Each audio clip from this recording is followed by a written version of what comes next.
Gold, स्वर्ण। आज हम गोल्ड के बारे में पढ़ेंगे या स्वर्ण के बारे में पढ़ेंगे। और ये चौथा लेक्चर है। इसके पहले 3 वीडियो हम अपलोड कर चुके हैं और चौथा लेक्चर है। देखते हैं स्वर्ण क्या है, ध्यान से समझना। तो आप जानते हैं स्वर्ण किस नंबर पे है? अवर सारणी में 79 नंबर पे है। इसका परमाणु द्रव्यमान कितना होता है? 197 होता है, करीब 196.68 होता है। तो क्योंकि 5 से बड़ा है इसलिए 197। तो स्वर्ण 79 नंबर पे है। इसका द्रव्यमान संख्या कितना होता है? आंसर है 197 होता है। 21 ग्रुप का तत्व है। आंसर है 11वें ग्रुप का तत्व है। कौन सा ग्रुप है? 11वां वर्ग है। 11वां वर्ग यहाँ लिख देते हैं, 11वां वर्ग है। और 11वें वर्ग में कौन कौन आते हैं? तो 11वें वर्ग में आता है कॉपर, Ag और Au। 11वां वर्ग। कॉपर किस नंबर पे है? कॉपर 29 नंबर पे है। Ag किस नंबर पे है? 48 नंबर पे है। और Au किस नंबर पे है? आंसर है 79 नंबर पे है। ये सब किसके तत्व हैं? तो आंसर है डी ब्लॉक के तत्व हैं। अब डी ब्लॉक के तत्व, तो डी ब्लॉक के तत्व को ही हम क्या कहते हैं? आंसर है संक्रमण तत्व कहते हैं। डी ब्लॉक के तत्व को ही क्या कहा जाता है? तो डी ब्लॉक के तत्व को ही संक्रमण तत्व कहा जाता है। इसे डी ब्लॉक का तत्व क्यों कहा जाता है? क्योंकि इसका वाहकन कोष का इलेक्ट्रॉन, वाहकन कोष में जो इलेक्ट्रॉन है वो किस सबसे में प्रवेश करता है? डी सबसे में प्रवेश करता है, डी कोष में प्रवेश करता है, इसलिए इसको डी ब्लॉक के तत्व भी कहा जाता है। संक्रमण तत्व इसलिए कहा जाता है क्योंकि यह S और P के बीच स्थित होता है, इसलिए इसको क्या कहते हैं? संक्रमण तत्व भी कहते हैं।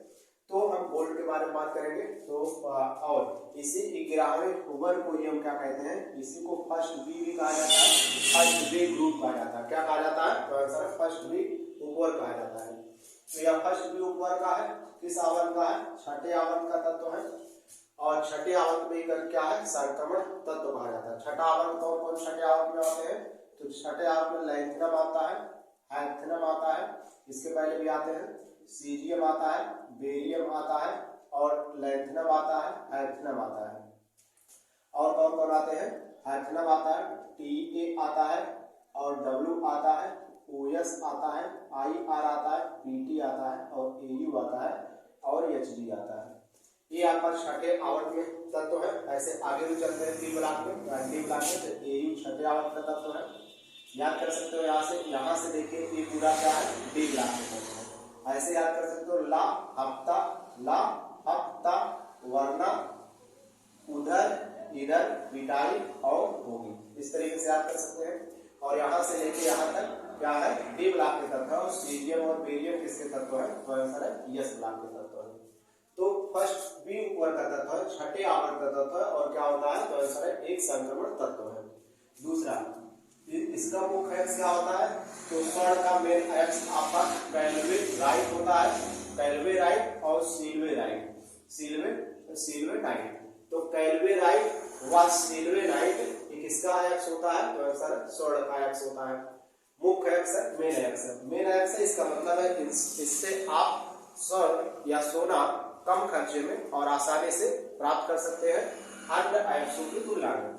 तो इसका मुख्य एक्स क्या है? कैल्वे राइट और सिल्वे नाइट। यह आघातवर्धनी धातु है, सबसे ज्यादा आघातवर्धिता होती है, यानी कि पीटोगे तो चपटा होता चला जाएगा, आघात को सह पाएगा। इसके तन्यता बहुत ज्यादा होता है, इससे पतली पतली आप तार बना सकते हैं। तो सर्वाधिक आघातवर्धनी धातु है, आघात को सबसे ज्यादा सह पाता है, इसलिए सबसे ज्यादा आघातवर्धनी धातु है। सोने को कठोर बनाने के लिए उसमें क्या मिलाया जाता है? उसमें कॉपर मिलाया जाता है, Cu मिलाया जाता है।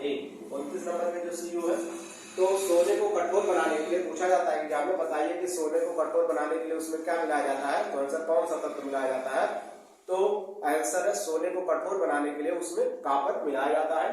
दूसरा, रासायनिक गुण की बात करें, केमिकल प्रॉपर्टी की बात करें, तो यह संक्षारण मुक्त होता है धातु है, मतलब यह वायु में या नमी से रिएक्शन नहीं करता, वाटर से रिएक्शन नहीं करता है, और इसका संक्षारण नहीं होता है। हम कह सकते हैं तो संक्षारण नहीं है क्योंकि यह जल व वायु से कोई क्रिया नहीं करता है, नॉर्मली जल या वायु से क्रिया नहीं करता है, इसलिए इसका संक्षारण नहीं होता है।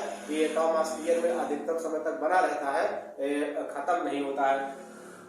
दूसरा चीज, यह अम्लराज से अम्लराज में घुल जाता है। अम्लराज क्या होता है? तो 3HCl हाइड्रोक्लोरिकम और HNO3, HNO3 क्या है, नाइट्रिक अम्ल।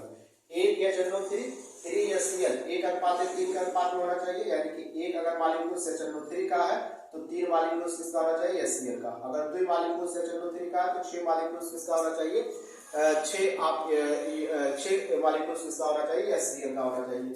तो अम्लराज जो है ये जब सोना जो है अम्लराज में घुलनशील है। अम्लराज क्या है, तो इसको अम्लों का राजा कहा जाता है। यह अम्लराज 3HCl और HNO3 के मिश्रण को 3HCl और HNO3 के मिश्रण को ही क्या कहते हैं, अम्लराज कहते हैं। दूसरी चीज, सोना अम्लराज में क्या हो जाता है, घुल जाता है। सोना जो है अम्लराज में, अगर अम्लराज में सोना को डाला जाएगा तो सोना उसमें घुल जाता है। तो ये इसका एक प्रॉपर्टी है। अगला उपयोग कहाँ होता है, आभूषण बनाने में। आप जानते हो तो स्त्रियां होती हैं, लेडीज होती है, वो सोने को आपका जो पहनने में यूज करती है, तो आभूषण बनाने में इसका यूज होता है। सिक्के बनाने में भी यूज किया जाता है, फोटोग्राफी में यूज होता है, तो इसका यूज है। तो इस सोना के बारे में था, यानी कि स्वर्ण के बारे में था, तो स्वर्ण की प्रॉपर्टी थी जिसके बारे में हमने बात किया। और इसके बाद जो अगला धातु है, तो अगला धातु कौन है, मरकरी है। मरकरी किस नंबर पे है, 80 नंबर पे है। किस नंबर पे है, 80 नंबर पे है। और इसका परमाणु भार कितना होता है, यानी कि द्रव्यमान संख्या कितना होता है, तो 200 होता है, 200 होता है। दूसरा आवर्त में कौन होगा, तो आवर्त में देखिए AU के बाद आ रहा है, ठीक, ST, यानी कि छठा आवर्त ये होगा, जो आवर्त है यही होगा। वर्ग कौन सा होगा, तो वर्ग होगा बराबर। कौन सा वर्ग होगा, बराबर। बराबर वर्ग में कौन कौन आते हैं, तो जिंक, CD, हार्गेन। तो कल हमने बात किया था इसके बारे में, जिंक जब बात कर रहे थे, तो जिंक, CD, हार्गेन। तो ST बराबर वर्ग में आता है, यानी कि सेकंड बी में आता है। ये किस में आता है, तो AU किस में आता है, फर्स्ट बी में आता है। इसके पहले फर्स्ट बी आता है तो सेकंड बी वर्ग में ही आता है। ध्यान देना, मरकरी 80 नंबर पे, इसका परमाणु भार कितना है, 200 है। इसे और किस नाम से जानते हैं, तो मरकरी को ही क्यूब सिल्वर कहते हैं। क्या कहा जाता है, क्यूब सिल्वर किसे कहा जाता है, एग्जाम में क्वेश्चन आया हुआ है, क्यूब सिल्वर किसे कहा जाता है, तो आंसर है मरकरी को कहा जाता है। मरकरी का अयस्क क्या है, सिनेबार। बहुत बार पेपर में क्वेश्चन पूछा गया, बताइए सिनेबार किसका अयस्क होता है, तो सिनेबार मरकरी का अयस्क होता है। किसका अयस्क होता है, आंसर है मरकरी का अयस्क होता है। तो इसे क्यूब सिल्वर भी कहते हैं। इसका अयस्क किसका अयस्क होता है, सिनेबार का अयस्क होता है। कमरे के ताप पर द्रव अवस्था में पाया जाता है। मरकरी कमरे के ताप पर कैसा पाया जाता है, द्रव अवस्था में पाया जाता है। और कौन सी आधातु कमरे के ताप पर द्रव अवस्था में पाया जाता है, आंसर है ब्रोमीन। अगर पूछा जाए कौन सी धातु कमरे के ताप पर द्रव अवस्था में पाया जाता है, आंसर है मरकरी। अगर आधातु पूछा जाता है कौन सा आधातु कमरे के ताप पर द्रव अवस्था में पाया जाता है, तो आंसर है ब्रोमीन। कमरे के ताप पर क्या पाया जाता है, द्रव अवस्था में पाया जाता है। कै नंबर पे है ब्रोमीन, आंसर 35 नंबर पे है। ये आधातु है और HG क्या है, धातु है, जो द्रव अवस्था में पाया जाता है, 80 नंबर पे है। 4.12 केल्विन ताप पर, इतने टेम्परेचर पर 4.12 केल्विन ताप पर इसका प्रतिरोध शून्य हो जाता है। मतलब कोई भी प्रतिरोध नहीं रह जाता है, यानी कि अतिचालक की भांति व्यवहार करने सकता है। एक होता है अतिचालकता, जो आप वैद्युत में पढ़ोगे, जब आपको वैद्युत पढ़ाएंगे तो आप बात करेंगे इसके बारे में, अतिचालकता। तो मरकरी का प्रतिरोध इतने अतिचालकता क्या होते हैं, ऐसे पदार्थ जिनका प्रतिरोध शून्य हो जाता है, यानी कि कोई भी रुकावट ना हो, कोई भी प्रतिरोध ना हो, ऐसे पदार्थ को अतिचालक पदार्थ कहते हैं। मरकरी इतने टेम्परेचर पर इसमें प्रतिरोध शून्य हो जाता है, इसलिए इतने टेम्परेचर पर अतिचालक की बात काम करता है। या धातुओं से क्रिया करके अमलगम बनाता है। ध्यान देना, मरकरी को जब धातु में घोलते हैं, मरकरी जब धातु में घुलता है HG में जब धातु मिलाया जाता है या घोला जाता है, तो जो मिलता है मिश्रण, उसको हम अमलगम कहते हैं। उसको क्या कहते हैं, अमलगम कहते हैं। तो धातुओं से क्रिया करके क्या बनाता है, मरकरी अमलगम बनाता है। उसके बाद पारे का उपयोग कहाँ होता है, वायु दाब मापी में होता है। वायु दाब मापी में, ताप मापी में होता है, कहाँ होता है, थर्मोमीटर में। ताप मापी में क्या यूज किया जाता है, आप देखिए जो आपके पास डॉक्टर के पास थर्मोमीटर होता है, उसमें क्या भरा रहता है, पारा भरा रहता है, यानी कि HG भरा रहता है। वायु दाब मापी में भी पारा यूज किया जाता है। अभी बता दिया धातुओं के अमलगम में भी होता है, यहाँ बता दिया धातु अमलगम बनाने में। सोने चांदी धातुओं के निष्कर्षण, ये इंपॉर्टेंट पॉइंट है। सोने और चांदी धातुओं के निष्कर्षण में क्या यूज किया जाता है, तो आंसर है मरकरी यूज किया जाता है। और कहाँ यूज किया जाता है, मरकरी वाष्प लैंपों में। जो मरकरी के वाष्प लैंप आते हैं, उन मरकरी के वाष्प लैंपों में इसका क्या किया जाता है, उपयोग किया जाता है। नोट करिए, फिर आगे चलते हैं।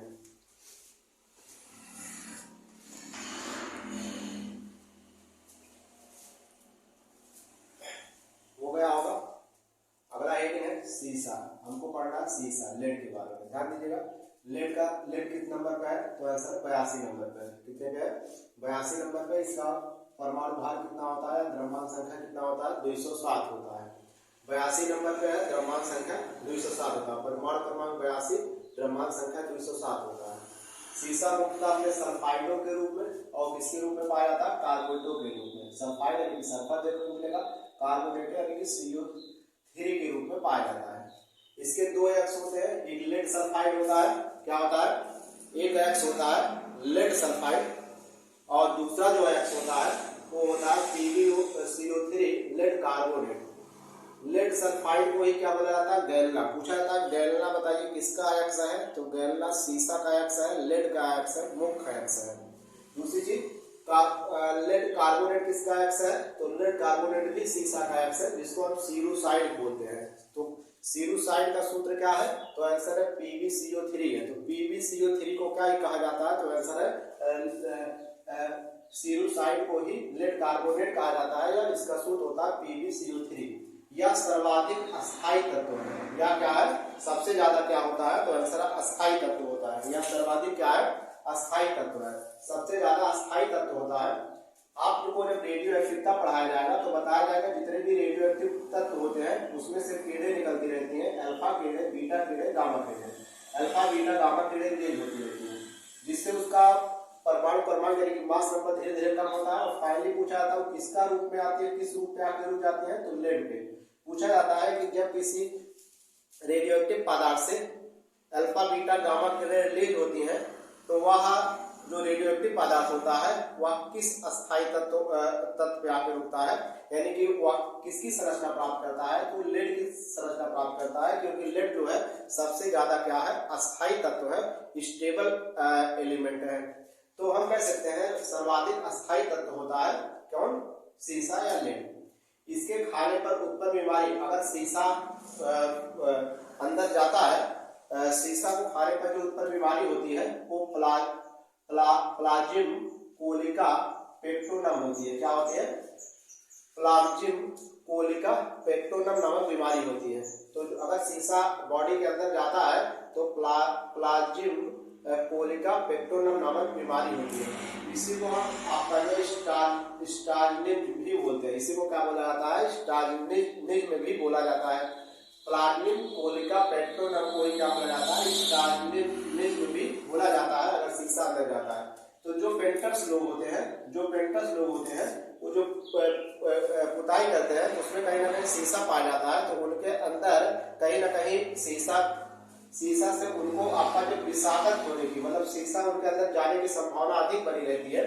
इससे क्या होता है, इसीलिए इसको पेंटर्स कोलिक भी बोलते हैं। इसीलिए इसको क्या बोलते हैं, इस बीमारी को बोलते हैं पेंटर्स कोलिक, यानी कि प्लाज्म कोलिका पेक्टोनम बोलिए, या आप स्टार्निज्म बोलिए, या आप पेंटर्स कोलिक बोलिए, क्योंकि पेंटर्स लोगों को डिजीज होने की संभावना होती है।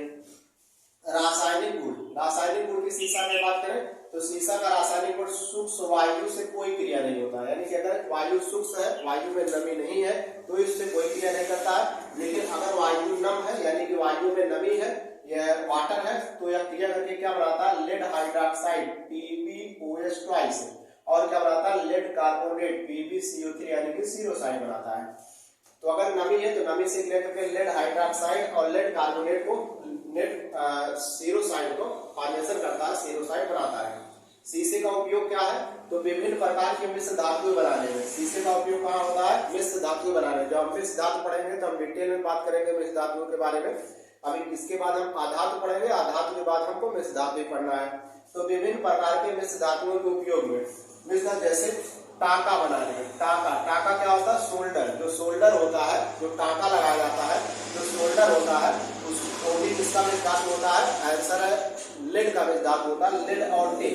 किसका मिश्र धातु होता है, लेड और टिन। Pb और Sn का मिश्र धातु होता है टाका, या कह सकते हो शोल्डर।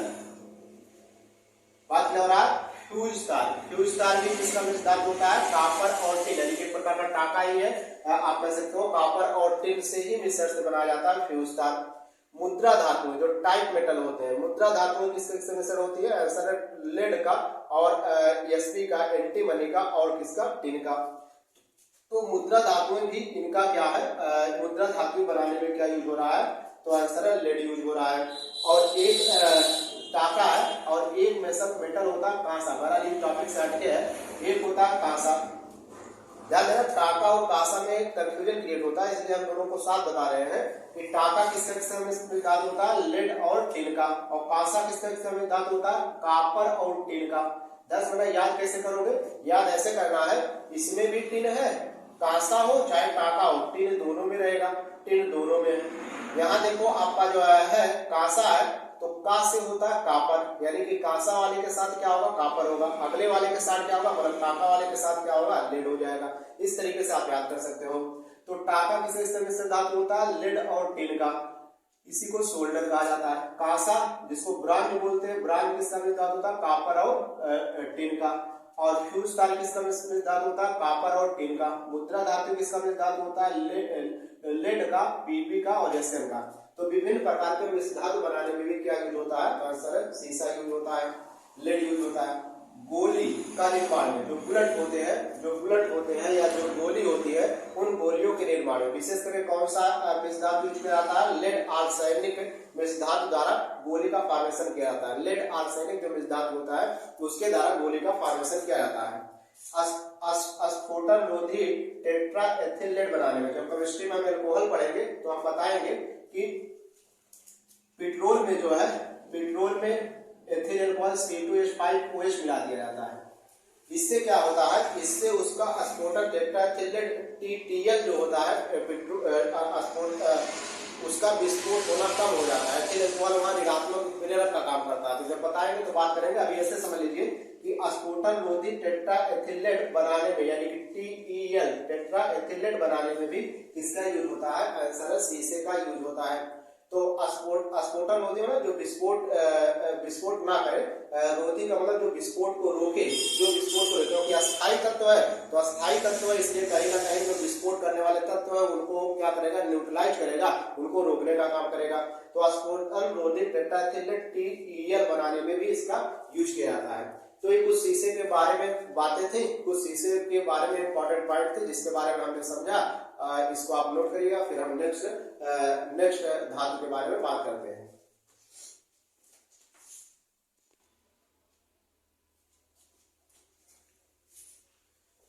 इसके बाद नेक्स्ट धातु है हमारा यूरेनियम। यूरेनियम कितने नंबर पे है, 12वें नंबर पे। परमाणु भार है, द्रव्यमान संख्या कितना होता है, तो आंसर है 238 होता है।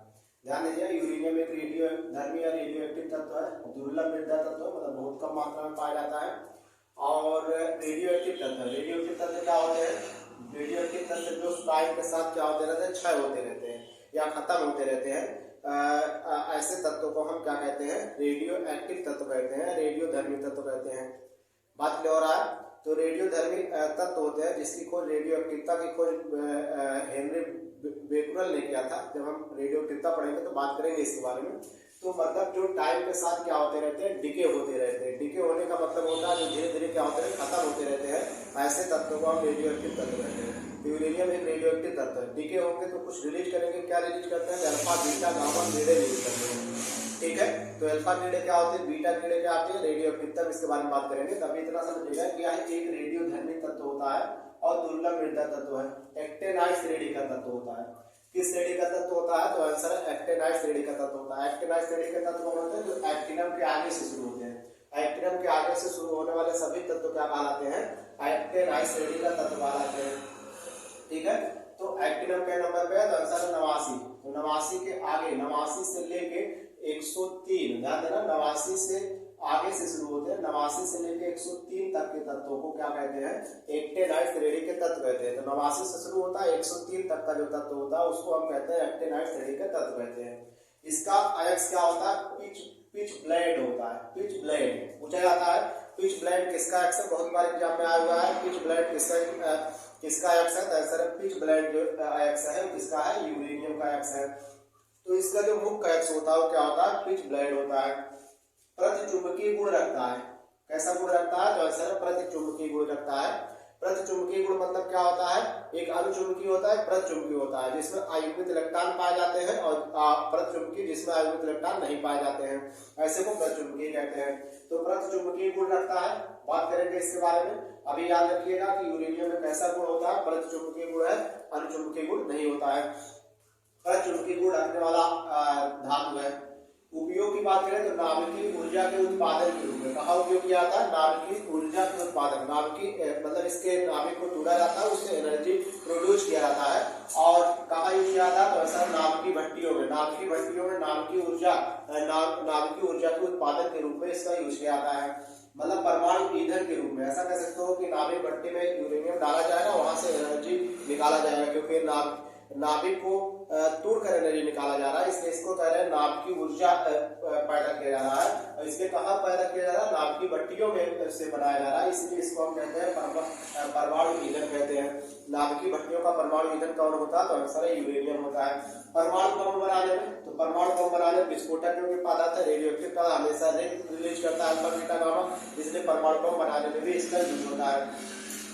यूरेनियम के यौगिक यूरेनियम कार्बाइड का यूज कहाँ किया जाता है, यूरेनियम कार्बाइड का यूज कहाँ किया जाता है, हाइबर विद से अमोनिया निर्माण के उत्पादन में उत्प्रेरक के रूप में किया जाता है। आप जानते हो हाइबर विद से अमोनिया निर्माण का निर्माण क्या होता है, H2 और N2 और N2 जब मिलते हैं तो आपको अमोनिया बनता है, क्या बनता है, अमोनिया NH3 बनता है।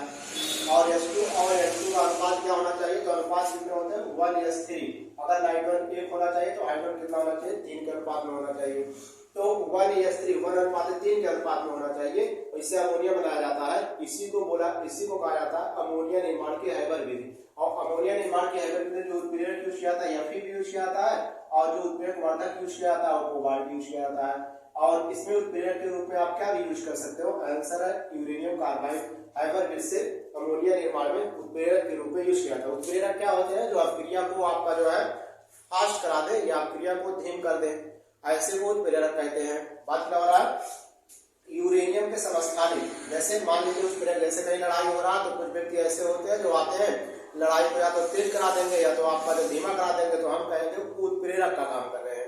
तो यूरेनियम कार्बाइड जो है इसका उपयोग हाइबर विधि में किस रूप में किया जाता है, अमोनिया गैस के उत्पादन में भी किया जाता है, अमोनिया गैस के उत्पादन में उत्प्रेरक के रूप में किया जाता है। यूरेनियम के समस्थानिक की बात करें, आइसोटोप्स ऑफ यूरेनियम, समस्थानिक क्या होते हैं, ध्यान देना, समस्थानिक वे कंपाउंड होते हैं, वे आपका तत्व होते हैं जिनका परमाणु क्रमांक क्या हो, परमाणु क्रमांक बराबर हो लेकिन परमाणु भार क्या हो या द्रव्यमान संख्या अलग अलग होता है, ऐसे को समस्थानिक कहते हैं। जैसे कार्बन C612 भी होता है, कार्बन C613 भी होता है, कार्बन C614 भी होता है। कार्बन 3 समस्थानिक दिखाता है। आप देख रहे हो इसका परमाणु क्रमांक 6 है, इसका भी परमाणु क्रमांक 6 है, इसका भी परमाणु क्रमांक, लेकिन इसका द्रव्यमान संख्या 12 है, इसका 13 है, इसका 14 है। तो द्रव्यमान संख्या क्या हो जा रहा है, बदल जा रहा है, लेकिन परमाणु संख्या परमाणु क्रमांक क्या है, समान है। अगर परमाणु क्रमांक समान है, द्रव्यमान संख्या अलग अलग है, तो ऐसे को क्या कहते हैं, समस्थानिक कहते हैं। ऐसे को क्या बोला जाता है, ऐसे तत्वों को उनका समस्थानिक बोला जाता है। तो यूरेनियम के कितने समस्थानिक है, तो 3 समस्थानिक होते हैं। कितने समस्थानिक यूरेनियम के होते हैं, तो आंसर 3 समस्थानिक होते हैं। पहला जो होता है 92 यूरेनियम 234 होता है, दूसरा 92 यूरेनियम 235 होता है, तीसरा 92 यूरेनियम 238 होता है। तो यूरेनियम के 3 समस्थानिक होते हैं। यहाँ देख रहे हो सबका परमाणु क्रमांक क्या है, समान है, लेकिन परमाणु भार क्या है, सबका परमाणु भार अलग अलग है। इसका 234 है, इसका 235 है, इसका 238 है।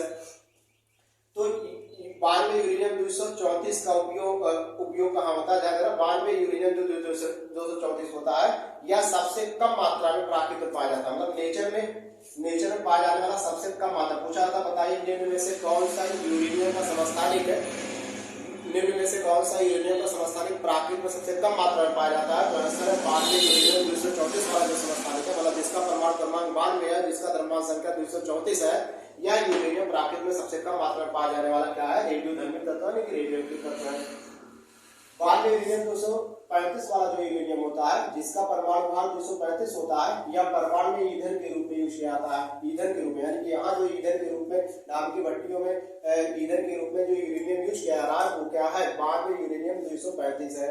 तो यही 92 यूरेनियम 235 क्या होता है, भट्टियों में यूज किया जाता है, ईंधन के रूप में यूज किया जाता है। प्राकृतिक में कितना पाया जाता है, तो प्राकृतिक में 0.0 89.71% पाया जाता है, लेकिन कम मात्रा में होता है। सबसे कम मात्रा में ये होता है, फिर ये होता है। बाद में यूरेनियम 238 या यूरेनियम का समस्थानिक रेडियोधर्मी नहीं होता है। अब पूछा जाएगा बताओ निम्न में से कौन सा यूरेनियम का समस्थानिक रेडियोधर्मी नहीं होता है, तो 92 यूरेनियम 238 जो समस्थानिक है, मतलब जिसका परमाणु भार कितना है 238 है, यह समस्थानिक रेडियोधर्मी नहीं होता, मतलब ये अपने से अल्फा बीटा गामा किरणें रिलीज नहीं करता है। यह प्राकृतिक में सबसे ज्यादा मात्रा पाया जाता है, क्योंकि भाई रिलीज नहीं कर रहा है कि स्टेबल होगा और स्टेबल होगा, इसलिए प्राकृतिक में सबसे ज्यादा मात्रा पाया जाता है, 99.25% पाया जाता है। तो ये था यूरेनियम के बारे में। इसके बाद थोड़ा सा एक छोटा सा हेडिंग और बच रहा है थोरियम, इसको भी समझ लेते हैं। थोरियम कै नंबर पे है? 90 नंबर पे है। कै नंबर पे? 90 नंबर। दुर्लभ मिलता जाता है, यानी कि पृथ्वी के नीचे या अर्थ में सबसे कम मात्रा में या कस्तों बहुत दुर्लभ पाया जाता है या कम मात्रा में पाया जाता है। एक्टिनाइड श्रेणी का तत्व अभी बताया। एक्टिनाइड श्रेणी कहां से कहां से होते हैं? 90 से 103 तक के तत्वों को हम क्या कहते हैं? एक्टिनाइड श्रेणी के तत्व कहते हैं। तो क्योंकि एक्टिनम के आगे से शुरू होते हैं। एक्टिनाइड श्रेणी का तत्व रेडियोधर्मी होता है। इसका एक्स मोनोजाइड होता है। बड़ा इंपॉर्टेंट कॉन्सेप्ट है, बड़ा इंपॉर्टेंट पॉइंट है कि बताइए कि मोनोजाइड किसका एक्स है, तो मोनोजाइड थोरियम का एक्स है। किसका एक्स है? थोरियम का एक्स है। भारत में कहाँ पाया जाता है? भारत में जो केरल वाला राज्य, केरल राज्य में आपका जो पाया जाता है। दूसरा रंग कैसा होता है? भूरा होता है। उपयोग क्या है? नाभिक में ईंधन के रूप में इसका भी उपयोग किया जाता है। फोटो इलेक्ट्रिक सेल में होता है। आर्क लैंपों में टंगस्टन फिलामेंट के रूप में होता है। जो आर्क लैंप होते हैं उसका जो टंगस्टन होता है, उन टंगस्टन के फिलामेंट में इसका उपयोग होता है। फोटो इलेक्ट्रिक सेल में होता है। हम पढ़ेंगे फोटो इलेक्ट्रिक सेल क्या होता है, इसको जब फिजिक्स पढ़ेंगे, मॉडर्न फिजिक्स, वहां इसके बारे में बात करेंगे। इसका उपयोग नाभिकीय ईंधन के रूप में होता है, फोटो इलेक्ट्रिक सेल के रूप में होता है, आर्क लैंप में टंगस्टन के रूप में होता है। सबसे इंपॉर्टेंट इसमें का पॉइंट है कि बताइए इसका मुख्य एक्स क्या होता है, तो इसका मुख्य एक्स मोनोजाइड होता है। पूछा जाएगा मोनोजाइड किसका एक्स है, तो आंसर है थोरियम का एक्स है। थोरियम का एक्स क्या है, तो आंसर है मोनोजाइड है। तो एक थे यूरेनियम और थोरियम, ये कुछ धातुओं के बारे में हमने समझा। हमारा पूरी तरीके से धातु फिनिश है। जो इंपॉर्टेंट थे सब धातुओं के बारे में हमने लगभग बात कर लिया है जो पेपर में आते हैं। इसके बाद हमको पढ़ना आधातु। अगले वीडियो में हम शुरू करेंगे आधातु, और आधातु के बारे में समझने की कोशिश करेंगे। तब तक के लिए धन्यवाद।